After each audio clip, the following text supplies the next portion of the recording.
Welcome to the Danny Clinkscale Reasonably Irreverent podcast. Insightful and witty commentary, probing interviews, and detours from the beaten path. Every once in a while, we have to bring out the big dog. Yeah. Oh, God help us. It's time for Danny Unleashed. Sponsored by Easton Roofing, where integrity matters. Go to eastonroofing.com for more.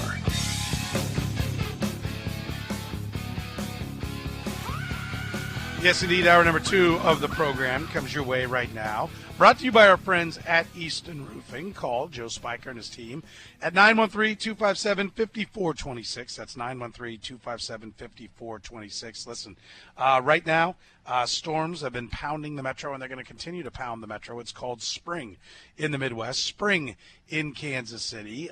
If your roof is getting a little bit older, just looking a little bit rough, or you're just not sure, call Easton Roofing today. Free inspection, free estimate every time. No high-pressure tactics trying to get you to file an insurance claim, a false claim that's going to end up getting you in trouble while those high-pressure sales roof companies just move on down the road and knock on the next door. No, that's not how Easton Roofing does business, all right? Joe Spiker lives in Kansas City, grew up in Kansas City. He's a KC guy, and he cares about his community. And, by the way, practicing all of the guidelines to make sure you and your family are safe, as well as his employees, making sure that they are safe as well. To which, by the way, I heard a story about somebody who was refusing to do business unless the person came in their home and shook their hand. Please don't do that. Please keep your fellow neighbors safe. Easton Roofing is doing everything they can, following all the guidelines with all of the safety precautions that have been prescribed to take care of their families. Locally owned and operated, taking care of their employees, but taking care of you, your family, and the roof over your head. That's what Easton Roofing was founded on, and that is what they do. Residential and commercial roofer. They collect no payment until you're 100% satisfied. Angie's List Super Service Award winner. Yes. Best of Houses Award winner. Yes. Check out their Google reviews. You'll see just how many customers are completely satisfied with their relationship with Easton Roofing. I know I'm one of them. I know Danny Clinkscale is one of them as well. Call Joe and his team at 913-257-5426. You can find them online at eastonroofing.com. Easton Roofing, integrity matters. Danny, my friend, welcome to the Sprint guest line. How are you doing? I'm doing just fine, Soren. Hey, we've actually got, live Bundesliga, racing, live golf, Bundesliga being played this weekend. So, I guess those are good things. We hope. We hope they're good. We hope they're good things. I don't know about you, Danny, but I canceled everything on my calendar to just sit down and take it all in. Exactly. Yeah, I don't have time for that. I can't. I'm going to go. I'm going to watch CNN and while I work out tomorrow instead of watching live soccer with real people with a winner at the end of the game. Yeah, I was joking around. Like we had some friends say, "Hey, you want to get the families together for a Zoom thing? Like, what night works? What night doesn't? Exactly. They're all open. I'm good to go. I love when people are like, "Hey, what time do you want me to call?" Whenever, like anytime, just not between 2 and 6. That's literally all that's on my calendar is 2 and 6. Every night is available. Who was it that said that there are only 3 days? Yesterday, today, and tomorrow. Yeah, that was our buddy Sean. Yeah, that's right. That's all there is right now. You can't remember what day of the week it is. It's just yesterday, today, and tomorrow. Otherwise, the rest of them all blend together. Everything past tomorrow, same thing. Don't know, right? And everything before, I can't remember when any of those days were. They all blend together. Yesterday, today, and tomorrow. It's all we have right now when it comes to doing things. But you are right, Danny. And I know our buddy Joe. I was talking to Joe this week, and he is excited about Dortmund. 8:30 tomorrow morning, FS1. The Bundesliga will be on. Dortmund plays. And so I was like, okay, I never had a team in the, the Bundesliga. Right. So I was like, okay, Joe's a Dortmund fan. He's the only guy I know that has a team he roots for in the Bundesliga, the German league. And so I'm like, okay, I'll be a Dortmund fan. I need something to root for. I got a KBO team. Do you have a Korean baseball team you're rooting for? No, I talked about this on a podcast the other day. I have found out that just because they put sports on and we don't really have sports, that doesn't mean I'm necessarily going to watch. I found that out. I am not watching the KBO. I watched like a few innings and I saw some highlights. I'm like, I wasn't going to watch it before. Why am I going to watch it now? So no, I don't. I found that out with UFC too. I don't like UFC. I didn't do it before. Millions of people do. But just because there was a live sporting event on last Saturday night, I really didn't think about watching it because I didn't like it before. So maybe maybe I'm different than other people who I think of. I've sampled a lot of the things. I sampled the first NASCAR, virtual race. Watched a lot of it. Haven't watched one since. So I guess it's just not anything that's put on I will consume. Although I didn't watch the Bundesliga before, and I will watch this game tomorrow. And my buddy Joe, and your buddy Joe, obviously, is a Dortmund fan. And lucky for you, Dortmund is a really fun team to watch. They play very exciting soccer, open, often blow leads, have a lot of talent, a couple Americans on their team. It's an easy team for an American soccer fan to root. Well, I chose a KBO team, and I chose the SK Wyverns because I thought they sounded like they might be a British author, and to this point they have been playing baseball like they might be a British author at 1-8. Myself, Kurt Nelson from the Royals, of course, the Hall of Fame curator, right. The Royals Hall of Fame curator. We picked the Dinos, and the Dinos are 9-1 right now. Nice work. Now, I will say this. When I selected my team, I ruled out the Giants and the Twins and all teams that had names. I was like, if I'm going to go down this road and I'm actually going to end up being a fan at some point, like I might buy gear, I'm not getting gear, I'm not getting gear that it's going to look like, well, what is that? Is that a San Francisco Giants shirt? That's just the wrong color. Like, no, I want gear that it's like totally out there. So I eliminated all those. There's only 8 teams. So that took like 3 or 4 of them off the board. I eliminated the team that was the favorite to win it. I saw the odds. That's one of the things I used. So I eliminated the favorite because I didn't want to be a front runner. But I also eliminated the bottom 2 turds because I didn't want to root for a turd. So the Dinos it was literally process of elimination. I eliminated all the way down to where the only team I could be for was the Dinos, and they're now 9-1. And by the way, their only loss came when they blew a 6-run lead in the 9th. Wow. So what's the closer's name you're mad at? I'd make a joke, but I'd probably get the wrong nationality, right? His last name was Botalico. Shinsun Botalico. Yes, that's what it was. Botalico. Yes, it's Ryu Botalico, yeah, right? Yeah, we'll do it that way. Yeah, I wouldn't want to try that either because I'm still confused as to in which Asian countries the first name is kind of the last name and the last name is kind of the first name. I don't really have a handle on that, so it'd be bad news for me to. Try and. Oh, yeah. Some of them say soda. Some of them call it pop. It's crazy over there in Asia. They can't get it figured out. Yeah, bag or totally bag or sack. Right. Yeah, but I will say this: I do think you make a good point, and it's one of the reasons why I said let's pick teams because I knew we would. I've mentioned this when I was in.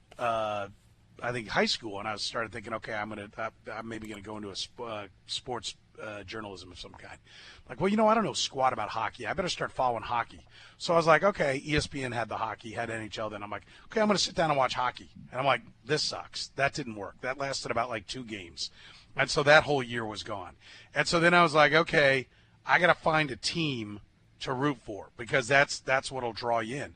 So I took the Blues because they were the closest team to Kansas City, and I took the Devils because before they were the Devils, they were the Colorado Scouts or Colorado Rockies. Before they were the Rockies, they were the Kansas City Scouts. I'm like, okay, there's a KC connection there. So then I kind of followed it. I rooted for those teams. But then when the Blades came to Kansas City and the Sharks were a startup team, I had a Kansas City connection because the Blades were their IHL affiliate. And I had a team that I couldn't possibly be accused of being a bandwagon fan. Right? I was getting on with the Sharks on the ground floor. And so I started rooting for the Sharks. That got me into the sport. So I knew right away, if I'm going to follow KBO baseball, and I do keep later hours now. I sleep later into the day, but I like my emails start at like 11 when everybody else has gone to bed, and so I'm staying up later. So I'm like, this KBO, man, it starts at like midnight. I can catch some of these games when I'm up doing work and everything. And I have watched some of the games, man. If you got a rooting interest, it'll draw you in. Become a Dinos fan, Danny. Well, now I'd be accused of being a front runner because they're 9-1. Become a Doosan Bears fan, Danny. They're just a middle of the pack bunch. You're safe either way. It's kind of like your life story right there. I am not middle of the pack at all. He strives to be middle of the pack. Yes, I aspire. By the way, to Jed, I just loved it. I think it was yesterday when you just offhandedly just said, "I'm too much of a pothead to do that." Yes, to be a superhero. Yeah, to be a superhero. If you couldn't piece it together by now, Danny, your detective work is not great. Well, no, I can piece it together. It's just funny when you just flat out just said it matter of factly. It was just funny. No. I certainly can't be a superhero. I'm too much of a pothead. He could be Weed Man. Yeah, that's exactly. what he could be. Dubator. He's kind of like the backup brigade for all the superheroes when they're beat to hell and in pain. He shows up with the weed, helps them feel better. I am King Bong. I like that one better. That's pretty good. I do like that. Only people like, I'm King Bong, man. Yeah. King Bong, man. Like, settle down, man. Jed defines the line in The Outlaw Josie Wales: a man's got to know his limitations. Exactly That's right. Jed. He knows right. his limitations. Yeah, he knows his limitations. All right, Danny, what do you make of Blake Snell's comments? It's a typically baseball situation because Blake Snell certainly has a point. Now, should he have kept this point to himself? Maybe, in this day and age. But this is a situation where there's no winning in saying that type of thing, even though it makes perfect sense. Baseball players went to the table, came to an agreement with major league owners. They did it in good faith. They didn't, haggle. They basically were doing somewhat the right thing. And then, apparently, according to some, it was discussed that there could be no fans in the stands, but it wasn't really for sure back then. And now that it's basically sure that there's not going to be fans in the stands for quite a long time, the owners came back and won a new deal. So he does make a good point, but when somebody out there hears $2.5 million, I'm not going to play for $2.5 million when 25% of the population is unemployed, a figure that's the worst since the Depression, it's not going to ring true. It would be just better off if they did what they had done the first time, which is maybe they say all these things, but we didn't even know they were talking about that back then, really. And I think all would be better served in that regard. But he's got a good case to make. There's no question about that, but it doesn't matter. From the time I started doing this and there was any player versus owner unrest, the owners just have the upper hand because the fans are always on their side to a huge percentage.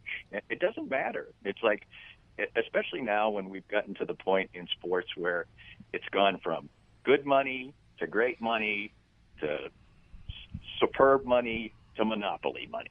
And so, that nobody can relate to it. And we talk in terms of, hundreds of millions of dollars when we're talking about contracts. It's so much money that the average person is never going to side with a player, even though the owners are richer. So it's a no-win situation, no question about that. And even though the fans' money doesn't really, it goes to the owner first.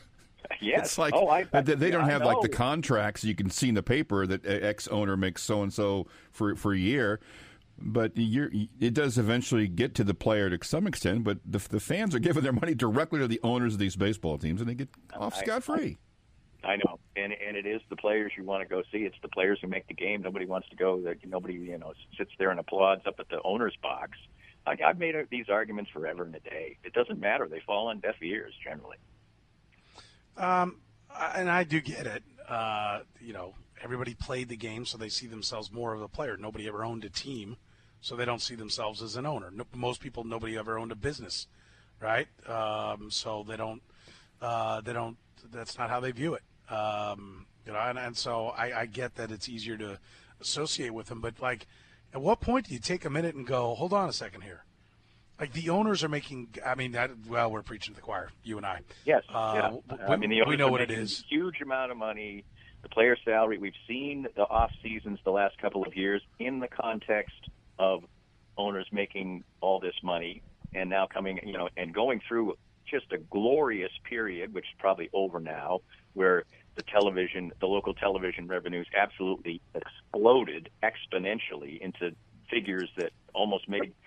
They talk about 40% of their revenues come from gate receipts. I bet that was 65% before the last 15 years. And in that context, the players' salaries started to go down. That doesn't make any sense. And so there's natural bitterness that's going to be there to begin with. Then you go out in good faith, make a deal because these are difficult times, et cetera.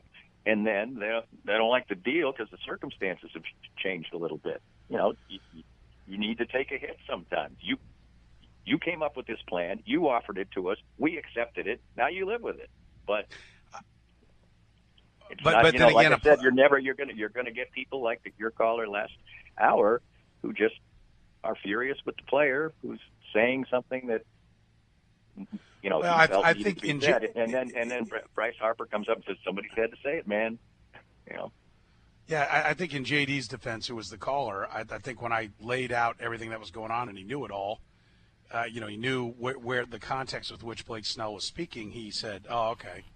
I think it made more sense to him when I said, "Would you go do your job for half the pay?"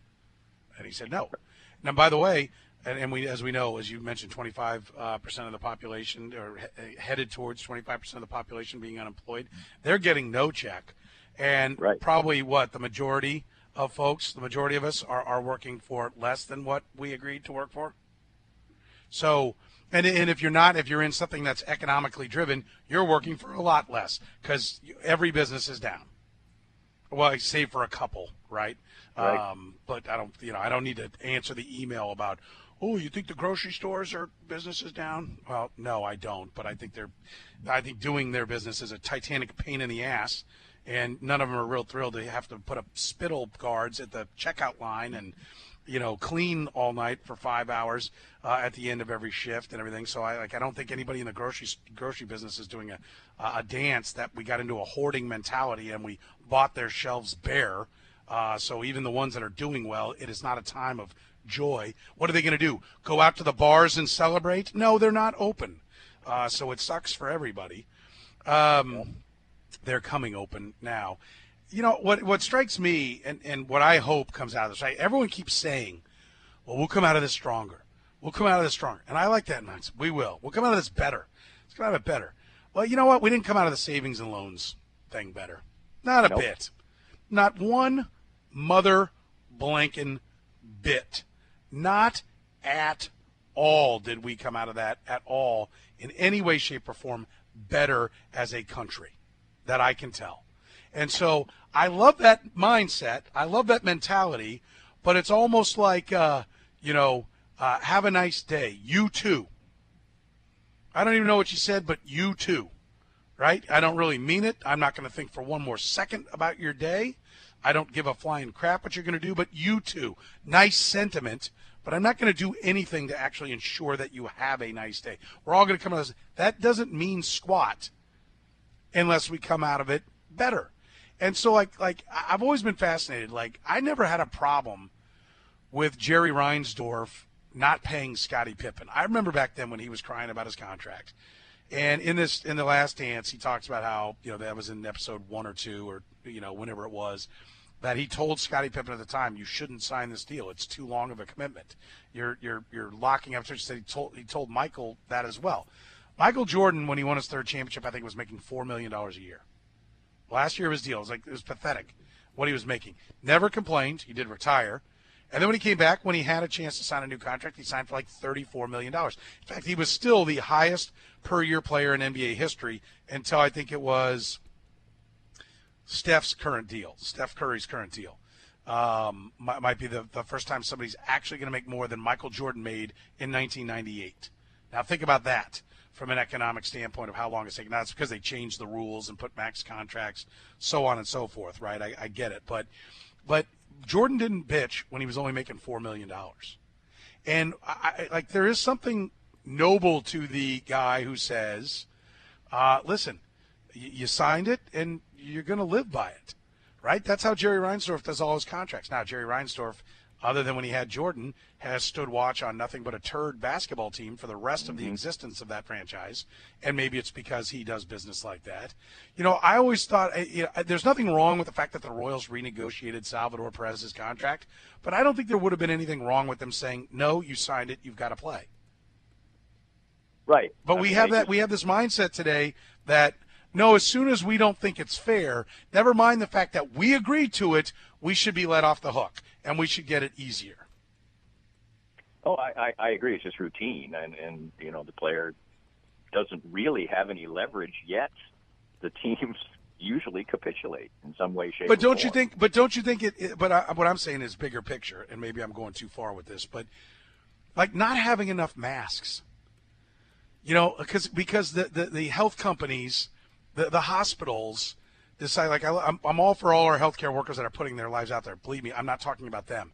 But the companies that are employing them decided that they could cut their margins by not keeping supplies around. Well, why do we have all these things? We're not using them. Let's just use them up, and then for 6 months we don't have to buy masks. We don't have to buy protective gear if we just grind through that. Instead of keeping that on hand for a rainy day, we basically renegotiated the deal. Well, I think let's make our profits better by getting rid of what is an essential thing for our employees who are risking their lives when they deal with sick people. Instead of making sure they've got everything they need, screw it. Let's just run with a week's worth of stuff. I mean, that's the same thing. That's renegotiating the deal, don't you think? Well, I think that what we've seen the phrase "save for a rainy day" is just gone routinely. Yeah. I mean, in every aspect. We're seeing it in sports, maybe at the lower levels, or maybe in soccer, maybe the leagues that are a little lower, or in college sports, where the talk of teams cut Akron the other day cut 3 sports. If 3 months of a unmitigated financial disaster is enough to sink your ship, you can build the ship right. I mean, it's just silly. But we don't learn anything. I mean, I remember when we went through the gas crisis, and everybody said, "Oh, we'll learn our lesson now. We'll just drive smarter cars, and we'll get more mileage and everything else." And lo and behold, 10 years later, people are driving Hummers. So, I mean, right. we don't learn it. We don't tend to learn anything. So I hope we have faith that, like you said, we'll come out on the other side stronger. We'll treat people better. We'll learn our lessons. History shows that we should be dubious of that. Maybe this time around it'll be different. It certainly hasn't been different in the past. I think what absolutely validates it is the people when you see the people that did prepare for it. Like Georgia has $100 million, war chest, for lack of a better term, the Georgia Athletic Department. And so they're like, okay, well, if they don't play ball, that's okay. They can still pay people. Because along the way they did without a little bit each year, and they built up a surplus of $100 million.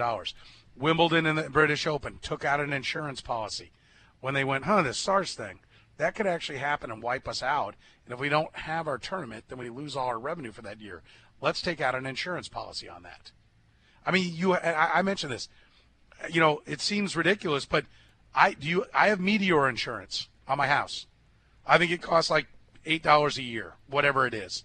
And I'm like, And I'm sure I'm an idiot.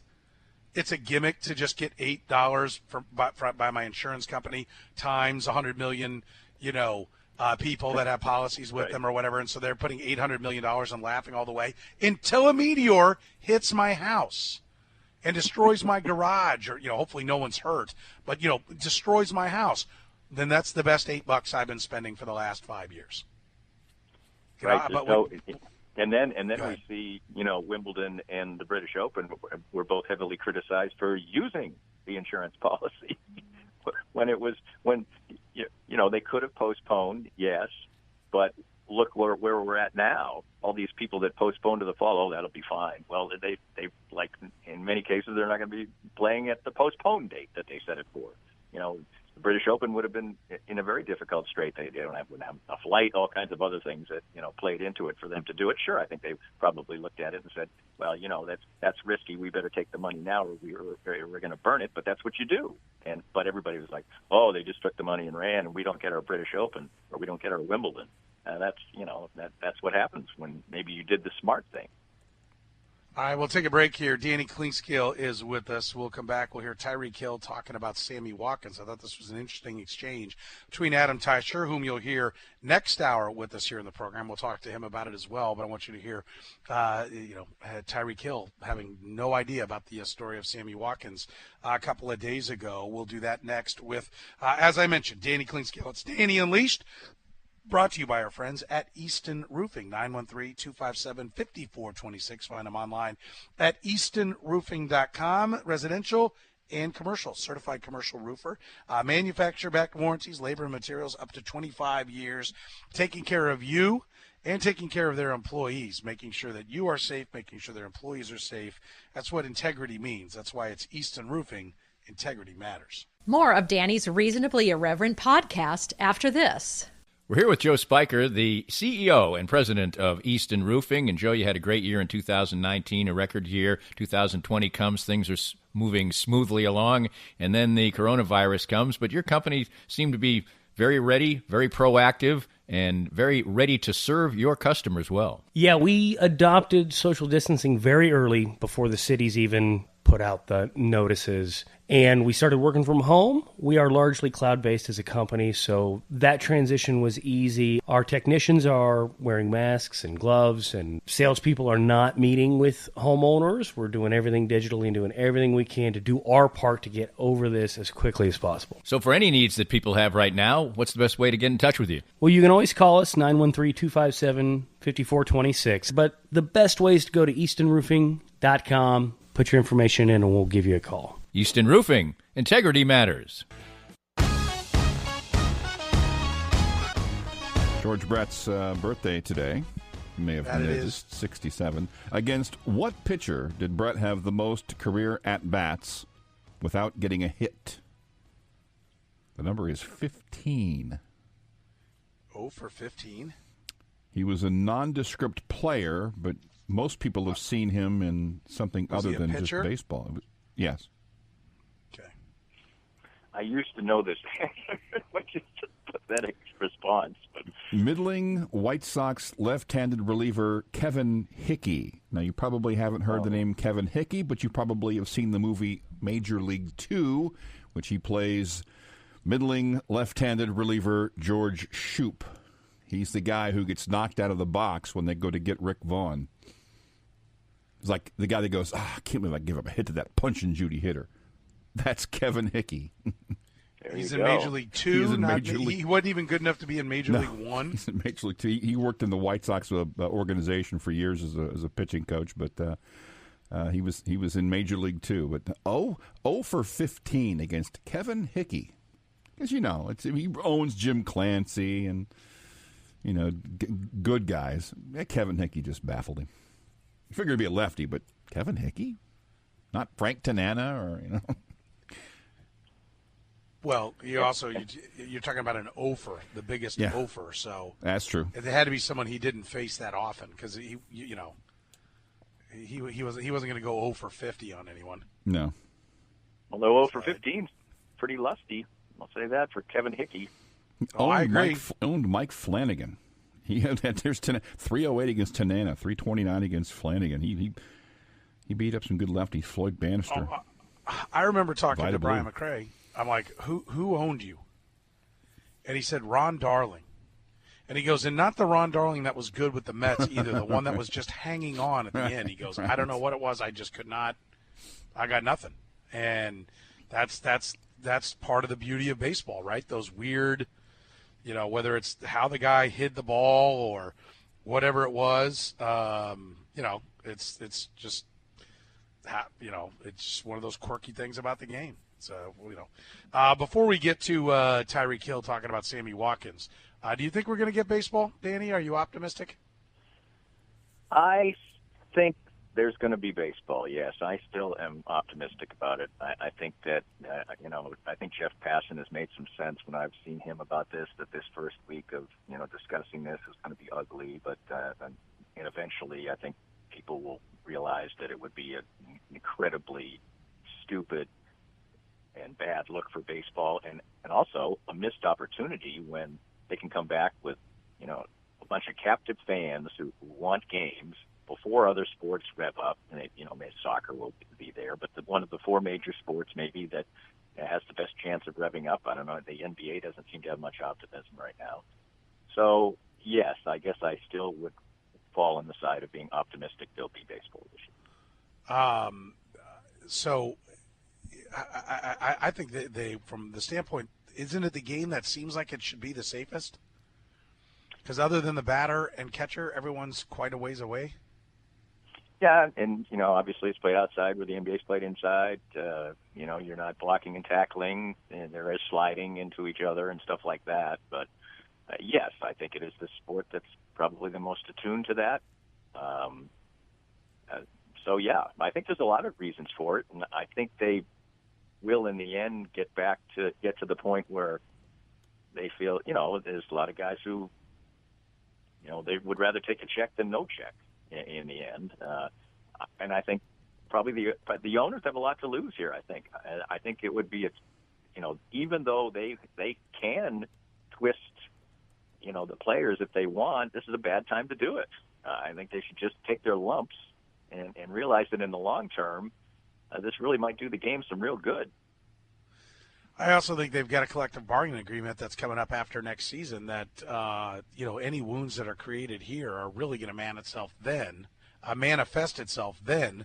And I think hopefully we're coming off the pandemic to turn around after having been through a pandemic and then have a bitter financial war. I think they should sit down, get this done quickly, and stay at the table and get an extension done, because I think that's going to be a crappy look if in 21 they're talking about a work stoppage. No question about that. I mean, this is, we always talk about that in these unprecedented times. Well, it is, and the world is going to change, and these businesses are probably not going to be as successful. People may not want to gather in crowds as much. Attendance is almost certain to me to be down for at least a couple of years. People want to do things, but that doesn't mean they want to do them, right next to the person, who, sitting an inch away from somebody. So it's completely different.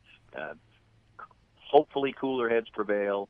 It would be a horrendous look if baseball, with the opportunity to be played outside in the middle of the summer, as you say, the sport best attuned to return, couldn't get it done. When do you think we're back to flying normally? Well, I think a lot of people are still flying. Now, by a lot, I don't mean that they're packed, but, when I hear somebody talking about they're going to get on the plane, they usually say that I've been told that the plane's a third full. Well, that's not full, but it's, a third full.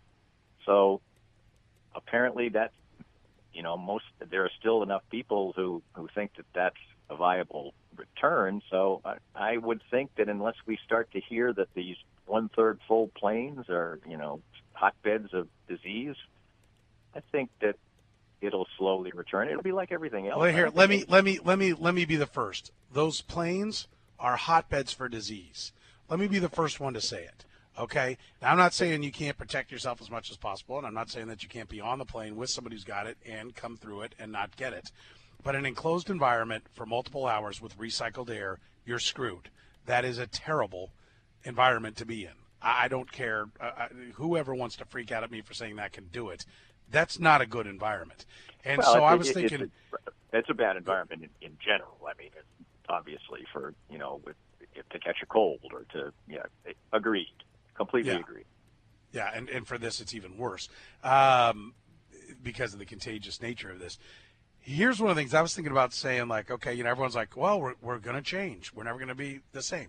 Let's start calling out how I thought about having a segment either how we are going to change. Like remember the old what's his name? I'm drawing a blank on his name. The red-haired guy who took over for Letterman, or Conan came on O'Brien? after Conan O'Brien. You know, his in the year 2000. Right. And I thought about, like, you know, we could play that and then just have it be like, in the year 2030, you know, just to drop in a voice and and have it be that. Like, what is going to change from now? Or I thought then I came up with what should change. And you know what was at the top of my list? Packing 150 people onto a plane that should probably have about 50. And if the cost of air travel goes up, then we'll all realize we don't really need to fly because the Zoom works. Right. Agreed. You know, air travel had gotten so, had gotten. I don't know if it will change. I think that's an interesting topic to raise, and probably one that we should revisit on another occasion because we don't have time to do it. But there's such a large, you know, people say, well, all these things are going to change, or what should change, and these are valid points. But there's a huge segment of the population right now who doesn't want anything to change, and they're hell bent to do it. And that's right now when we're still, you know, in a pandemic. So when things, quote unquote, are returning to normal, those people certainly aren't going to change. Well, I'll give you some things that are going to change. You're going to be offered pandemic insurance, and everybody's going to buy it because they're scared, right? So the insurance companies are going to make a boatload of money on that, whether it's just through corporations or whatever. Pandemic insurance is going to be everywhere, okay? But I do think that this is an opportunity to stop letting – I'm trying to think of the way to not piss people off. There's probably no Good way. luck. You might as well go ahead. Yeah, they're all going to be pissed anyway. To stop letting, you know, big business run roughshod over us, the consumers. Like, the conditions you have to fly today are BS. They're absolute BS on those planes. And it's not just because I'm a fat ass, okay? I'm 5'9", and there's not enough leg room. I don't know how Mark Borichter gets on a plane, how Eric Eager gets on a plane, and those guys are like 6'3", okay? I don't know, because at 5'9", I can't cross my legs. I mean, it is so tight on those planes right now, it's ridiculous. And it's not only is it uncomfortable, it's clearly unsafe to be sat right on top of somebody. Well, it's 5'9" and 155 pounds, I'm uncomfortable. I mean, so imagine, you know, and, you know, even when you fly overseas, unless you buy, you know, the $10,000 seat, it's the same thing.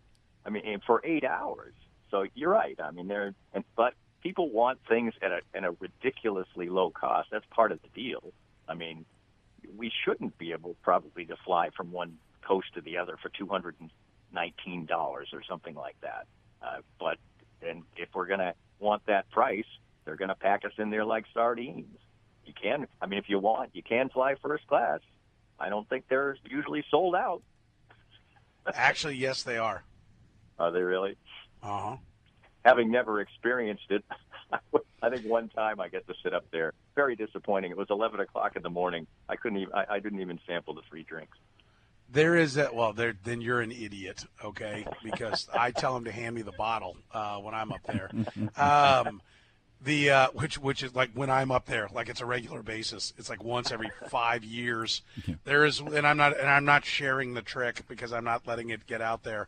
There is a time when it's cheap to, you know, it's still more expensive than coach, but significantly less when it's cheap to fly on the first class, and that's the only time I've done it ever in my life, and I've done it several times.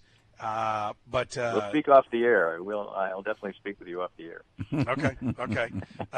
And I'm going to tell you, like, I will say this: when I don't have to, when it's just vacation, I will cut down how many vacations I take. Whenever I retire, hopefully, if I ever get to retire, if I have a job in 6 months. This is ridiculous to even mention retirement at a time like now, but I actually think I'm so sick of how it is to travel that, like, I'll either drive or I'm flying first class or I'm not going. I can see that. I can totally see that. It's so bad. The attitude of some of the people you got to deal with it's just like, God, no, I pass, man. I pass. And so like that's something I hope changes, right? We go, okay, we got to do this better. And I got no problem going through security. It's not security. I'll do all the security. I get it because they're nuts out there. I got that. But just the comfort level, it's just brutal. All right. I said we'd get to Tyreek Hill. We'll do it next. Tyreek Hill on Sammy Watkins next here in the program. More of Danny's Reasonably Irreverent podcast after this. We're here with Joe Spiker, the CEO and president of Easton Roofing. What's the difference at this time of year as we head toward the warmer months for homeowners, and what should they be looking at, coronavirus or not? If you didn't do a good job of home maintenance in the fall, cleaning your gutters out, when we get the spring rains, that can be a real problem. So you want to make sure that you've done a good job on your home maintenance, cleaning your gutters out. We can help with that. I always tell people they never get their roof inspected. They get their furnace inspected once a year, but they never get their roof inspected. And we do the inspection on your roof for free. So you call, you make an appointment, and we'll show up, do the inspection. It's free. You should have your roof looked at once a year. Take advantage of us. And most likely you're fine. And if there's a problem, hopefully we can get out in front of it and save you money in the end. So for any needs that people have right now, what's the best way to get in touch with you? Well, you can always call us, 913-257-5426. But the best way is to go to eastonroofing.com, put your information in, and we'll give you a call. Easton Roofing. Integrity matters.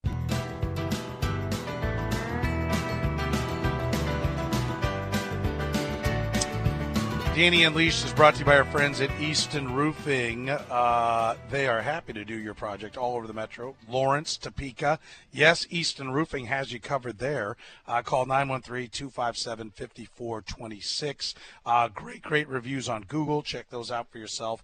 Voted Best of Houses, Angie's List Super Service Award winner. Keeping you safe, keeping their employees safe, following all the guidelines. That is Easton Roofing. Listen, putting a roof over your family's head is the definition of essential, and Joe and his teams have been out there taking care of families, shelter, taking care of families' homes with their roofs during this time. It takes a little more time right now to do things, to go through all the protocols and all the safety features that have been implemented, but they're doing it, and they can make sure that you have a roof over your family's head. Free inspections, free estimates. That's Easton Roofing. Go to eastonroofing.com. Here is Tyreek Hill. This is a back and forth. You're going to hear Adam Teicher asking the question. This was this morning about Sammy Watkins' comments. You'll quickly find out that Tyreek Hill's not sure what he's talking about. Here first is Adam asking the question to Tyreek Hill. Sammy Watkins had some interesting things to say the other day, and I was wondering, just from your 2 years with him, what kind of teammate he's been, and do you have any stories that maybe sort of illustrate why you feel that way? What was said? You didn't see all the comments from Sammy? Oh, there was a bunch of stuff. He was talking about stuff that happened early in his career with Buffalo. He's talked about how he's kind of taken a step back here. He's kind of sort of said that, well, this is your team or this is Travis's team, and he's kind of taken a step back here. So just kind of wondering what kind of teammate you feel like he's been in his 2 years with you, and what stories maybe you have that make you feel that way. He's a butthole. Nah, I'm joking. Nah, don't write that. But Sammy, he's been a great teammate ever since he's came into the locker room. I mean, he's always been like the quiet guy. But once we get into like the meeting room, he's always helping us with routes and stuff like that. I mean, I just feel like that's all talk what you just said. I mean, I had to go check it out myself and read it, but I don't believe that. I don't believe he said that about he taking a step back. He has been a great teammate. I will say that, though. To the younger guys, to myself, to everyone. You know, I don't feel like, I mean, even during the games when, like, he don't get the ball, I feel like he just be chilling. He don't say nothing. He just go out there and work hard. The comment came up from Jazzu J about that he worries about Sammy Watkins. I think there are a lot of people that read that story about Sammy Watkins and went, man, is this guy all right? You know, genuinely with concern, not just like, oh, God, that guy's, weirdo, right? He's a different kind of cat. That's how I would describe him. But I think there are other people that would have concerns. It certainly doesn't sound like Tyreek Hill's got any concerns about his well-being. No, and that's probably a good sign in the fact that you don't hear Tyreek Hill referencing any of the kind of more crazy things that Sammy Watkins tends to roll out when he does an in-depth interview or a lengthy interview. Which tends to make me think that a lot of this is Sammy Watkins just wanting to be a little different. That's kind of the way I read it. Some of the stuff is so out there and so odd that maybe it's his way of dealing with some times in his life that he wasn't taking the proper steps or whatever, or being a good football player. But then it also coexists with talking about going to war with the Chiefs, if they don't give him the ball. So I tend not, when I read the stories, I don't feel concerned. And I definitely have, I am definitely somebody who pays a lot of attention to, mental health issues when people have them. It's an absolutely serious thing. So I'm not just blowing it off because I don't think that these type of things are issues. But when I read Sammy Watkins' stuff or the stuff he says, I kind of chalk it up more to him wanting to sound odd. Okay. I think that's fair. I think it's fair. By the way, if you heard somebody like, was that a little kid or was that a cat in there? It was his son. We're going to play that a little bit later on. He had to go get his son who was crying, and he finished the interview with his son on his lap. He's got his kids, all 4 kids, there with him, and I finished the interview NBA style, right, with his son sitting on his lap. Like every NBA playoff post-game interview is done with a kid on his lap. On their lap, and that's how this one wrapped up. He had to go grab his son during it. Danny, always great talking to you, buddy. We appreciate it. Stay safe. And very soon we'll be talking to you from the studio. We certainly hope. So. Yeah, I do too. I hope so. It's a lot more fun. I agree. We will take a break. Danny Clinkscale, brought to you by Easton Roofing. Check out his great work at DannyClinkscale.com. Brought to you by Easton Roofing. Integrity matters. Find them online at eastonroofing.com. This podcast was made possible by our great sponsors like Easton Roofing, the presenting sponsor of Kansas City Profiles at the Danny Clinkscale Reasonably Irreverent podcast. Easton Roofing, where integrity matters. We hope you enjoyed the latest Danny Clinkscale Reasonably Irreverent podcast. Come back soon for something fresh and new.